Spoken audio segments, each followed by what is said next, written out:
Subscribe कीजिए ज्ञान okay channel को और गवर्नमेंट जॉब्स, गवर्नमेंट स्कीम और रिजल्ट से रिलेटेड अपडेट का नोटिफिकेशन पाएँ सबसे पहले और सबसे तेज।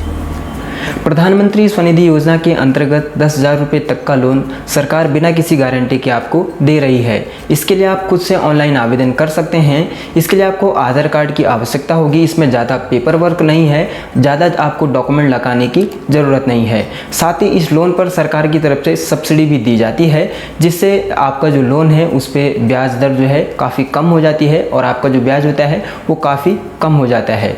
तो दोस्तों, इस वीडियो में मैं आज आपको बताने वाला हूँ आप कैसे पीएम स्वनिधि योजना के लिए आवेदन कर सकते हैं और इसके जो लाभ हैं वो भी मैं आपको बताने वाला हूँ। एलिजिबिलिटी क्या है वो भी इस वीडियो में मैं आपको बताने वाला हूँ। कैसे आपको आवेदन करना है ये मैं आपको कंप्यूटर स्क्रीन पे बताऊंगा और इसके बारे में पूरी जानकारी आपको कंप्यूटर स्क्रीन पे देखने को मिलेगी। तो दोस्तों, प्रधानमंत्री स्वनिधि योजना के लिए आवेदन करने के लिए pmswanidhi.mohua.gov.in ये वेबसाइट है। इसका लिंक मैंने नीचे डिस्क्रिप्शन बॉक्स में आपको दे रखा है, वहाँ से आप उस लिंक को खोल के इस वेबसाइट पे पहुँच जाएंगे। तो दोस्तों, इस योजना में आवेदन करने से पहले आप इस योजना के बारे में पढ़ लेंगे। इसके लिए हम FAQ पे क्लिक करेंगे और यहाँ हिंदी पे क्लिक कर देंगे। अब दोस्तों, इसके बाद यहाँ आप जो प्रधानमंत्री आत्मनिर्भर और जो स्वनिधि योजना से रिलेटेड जो क्वेश्चन है, जो आपके जो सारे जो क्वेश्चन है मन में, वो सारे यहाँ आ जाते हैं। जैसे कि ये स्कीम क्या है, तो ये एक केंद्रीयकृत ये योजना है जो कि लॉकडाउन में ढील देने के पश्चात पथ विक्रेता को अपनी आजीविका और रोज़गार दोबारा शुरू करने के लिए किफ़ायती दर पर काम करने लायक पूंजीगत ऋण प्राप्त करने की सुविधा करेगी। इस स्कीम का क्या औचित्य है यहाँ आप पढ़ सकते हैं और स्कीम का उद्देश्य क्या है। सबसे पहले कम ब्याज दर पर 10,000 तक के कार्य करने लायक पूंजीगत ऋण की सुविधा प्रदान करना, ऋण की नियमित अदायगी को प्रोत्साहित करना, डिजिटल लेन देन को पुरस्कृत करना। स्कीम की मुख्य विशेषताएं क्या हैं, तो 10,000 तक की प्रारंभिक काम करने लायक पूंजी, समय पर या समय से पहले अदायगी करने पर 7% की दर से ब्याज सब्सिडी और डिजिटल लेन देन पर मासिक नकदी वापसी यानी कैशबैक प्रोत्साहन। तो इसमें आपको जो आपके सारे क्वेश्चन हैं वो यहाँ आप पढ़ सकते हैं। इसी तरह कौन कौन सी संस्थाएं ऋण उपलब्ध कराएंगी, जैसे कि अनुसूचित वाणिज्यिक बैंक, क्षेत्रीय ग्रामीण बैंक, लघु वित्त बैंक, सहकारी बैंक, गैर सरकारी बैंक और वित्तीय जो कंपनियां हैं ये सारे लोन कराएंगे। इस स्कीम का कार्यकाल कब तक रहेगा, तो इस स्कीम का कार्यकाल मार्च 2022 तक रहेगा।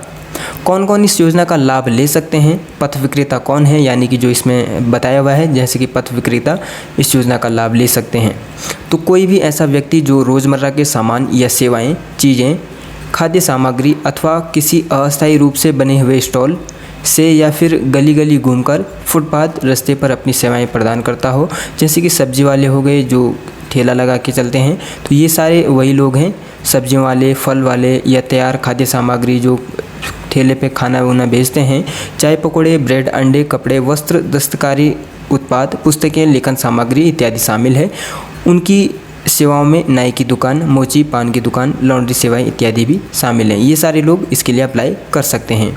स्कीम के लाभार्थी कौन हैं, शहरों में फेरी लगाने वाले पथ विक्रेता, जिनमें शहरी इलाकों के आसपास एवं ग्रामीण क्षेत्रों से आए विक्रेता भी शामिल हैं, जो 24 मार्च 2020 या उससे पहले जो वेडिंग कर रहे थे, यानी कि ये सब काम कर रहे थे।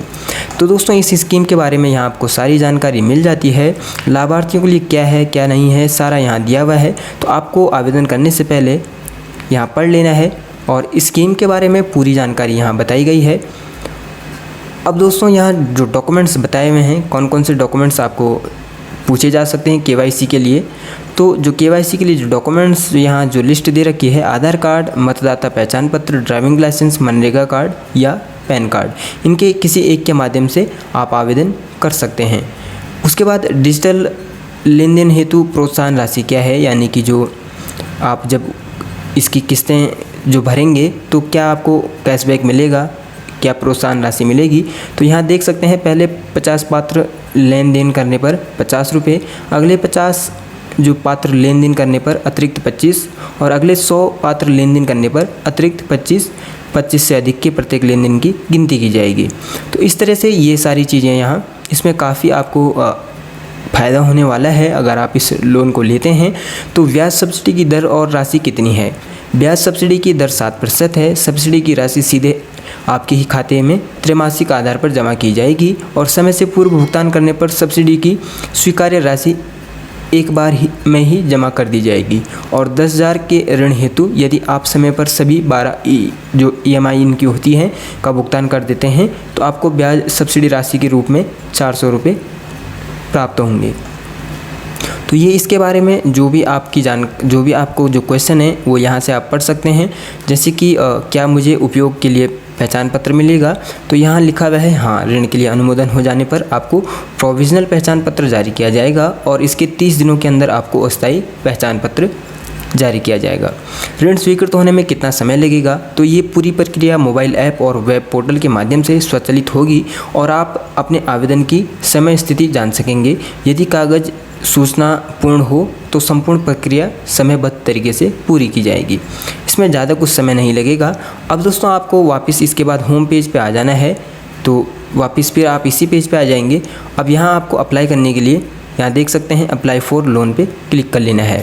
तो अप्लाई फॉर लोन पे क्लिक करेंगे, उसके बाद ये हमें अगले पेज पे ले जाएगा। यहाँ हमें अपना मोबाइल नंबर डालना है। मोबाइल नंबर जो हम अभी यूज़ कर रहे हैं वही हमें डालना है। मोबाइल नंबर डालने के बाद दोस्तों नीचे एक कैप्चा कोड में यहाँ पूछता है आई एम नॉट रोबोट, इस पर क्लिक कर देंगे और उसके बाद रिक्वेस्ट OTP पे क्लिक करेंगे। रिक्वेस्ट OTP पे क्लिक करने के बाद हमने जो मोबाइल नंबर इसमें दिया है उस पर एक OTP आएगा, वो OTP हमें यहाँ सबमिट करना होगा। तो दोस्तों OTP अब हमारे मोबाइल नंबर पर आ चुका है। हम यहाँ OTP डालेंगे और इसे वेरीफाई OTP पे क्लिक करेंगे। वेरीफाई OTP पे क्लिक करने के बाद वेंडर कैटेगरी यहाँ आ चुकी है, एलिजिबिलिटी। तो यहाँ आपको ध्यान रखना है कि इनमें से आपकी कौन सी कैटेगरी है, एलिजिबिलिटी क्या है, तो यहाँ आपको उसी हिसाब से फिर आगे बढ़ना है। तो दोस्तों यहाँ वेंडर कैटेगरी का एक पेज आ जाता है। यहाँ पहली जो कैटेगरी है कि आपके पास वेंडर का जो ID कार्ड है, तो आप पहली कैटेगरी सेलेक्ट करेंगे इस तरह। और दूसरा जो ऑप्शन यहाँ मिलता है, यहाँ बताया गया है कि जो लोकल अथॉरिटी होती है उन्होंने आपका जो सर्वे किया है, सर्वे में आपका नाम है लेकिन आपके पास सर्टिफिकेट अभी नहीं है, जो वेंडर का सर्टिफिकेट, आइडेंटिटी कार्ड नहीं है। तो यहाँ आप क्लिक करेंगे इस तरह से। और इसी तरह फर्स्ट और सेकंड में जब आप क्लिक करते हैं तो जो आपका SRN नंबर है, जो कि सर्वे रेफरेंस नंबर है, वो आपको डालना होगा। साथ ही यहाँ आप देख सकते हैं don't have SRN number, find here का भी एक ऑप्शन मिलता है। और इसी तरह आपका जो तीसरा जो ऑप्शन मिलता है कि आपका सर्वे हुआ है लेकिन आपको अभी तक किसी भी तरह का जो कोई अथॉरिटी है उनके द्वारा कोई भी अभी जो सर्टिफिकेट वगैरह नहीं दिया गया है, तो इस पर आप क्लिक कर देंगे। उसके बाद यहाँ देख सकते हैं जहाँ आपको पूछता है I have been issue letter of recommendation letter आपका, और यहाँ फिर एक ऑप्शन मिलता है I have not been issue letter of recommendation, यानी कि आपके पास रिकमेंडेशन लेटर भी अभी नहीं है। तो यहाँ आपके पास अगर है तो उस पर क्लिक करेंगे, नहीं है तो उस पर क्लिक करेंगे।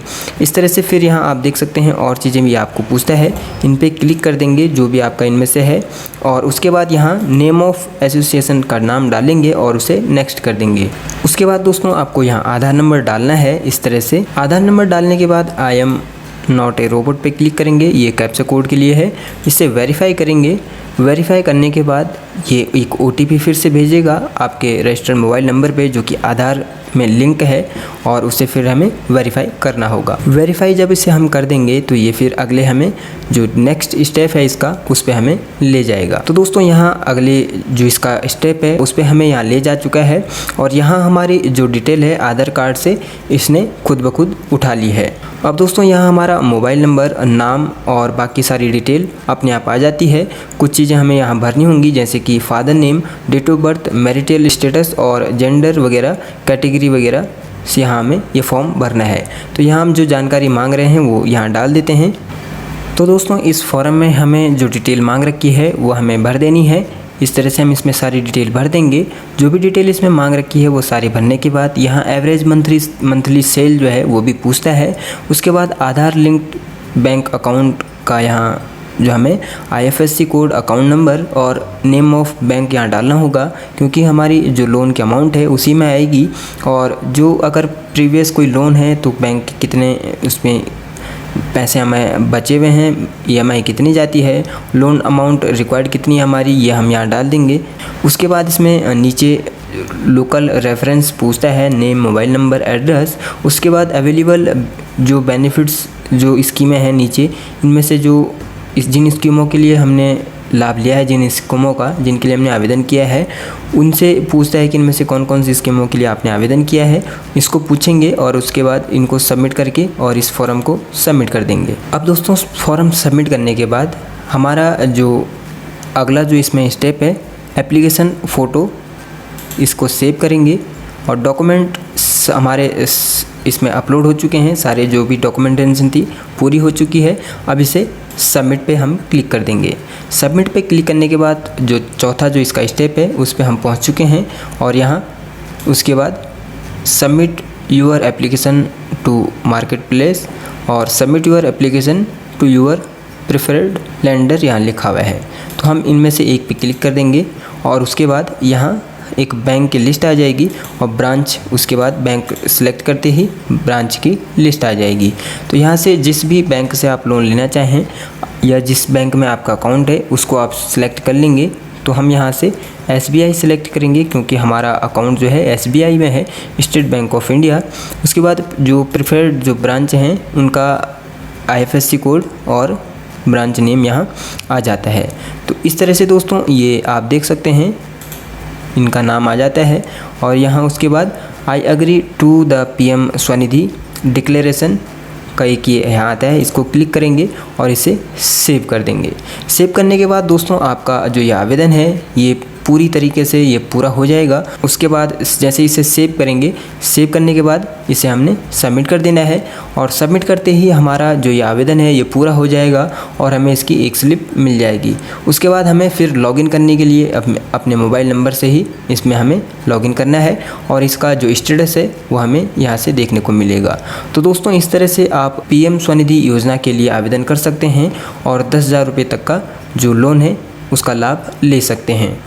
तो दोस्तों इस तरह से आप प्रधानमंत्री स्वनिधि योजना के लिए आवेदन कर सकते हैं और इस योजना के अंतर्गत 10,000 रुपये तक का लोन आसानी से प्राप्त कर सकते हैं।